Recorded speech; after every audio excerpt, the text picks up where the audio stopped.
Hello, আসসালামু আলাইকুম everyone, welcome to my channel. আজকে আপনাদের কাছে হাজির হয়েছি একটি নতুন রেসিপি নিয়ে। রেসিপিটি চিংড়ির দো পেঁয়াজা।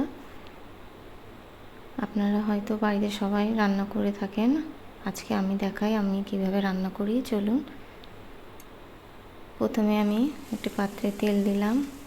তেল দিয়ে চিংড়িগুলো নুন হলুদ মাখিয়ে ভেজে নিচ্ছি। ভেজে তুলে নিলাম। দিয়ে দিলাম তেজপাতা, শুকনো লঙ্কা এবং গোটা জিরে। এরপরে দিয়ে দিচ্ছি পেঁয়াজ কুচি। পেঁয়াজ কুচিতে একটু দিয়ে দিচ্ছি লবণ, দিয়ে দিচ্ছি হলুদ গুঁড়ো, ধনে গুঁড়ো, লঙ্কা গুঁড়ো আর মৌরি গুঁড়ো।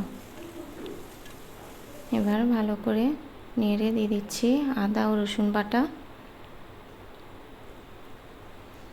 দিচ্ছি টমেটো কুচি এবং 5টা কাঁচা লঙ্কা। এরপর মশলাটা ভালো করে কষিয়ে নিয়ে দিয়ে দিচ্ছি সামান্য পানি আর দিচ্ছি টমেটো কেচাপ। এটা দেওয়া হলেই আমি দিয়ে দিচ্ছি ভেজে রাখা চিংড়িগুলো। ভেজে রাখা চিংড়িটা একটু কষিয়ে নিয়ে দিয়ে দিচ্ছি পানি, দিয়ে তারপর আমি 10 মিনিটের জন্য ঢেকে দিলাম।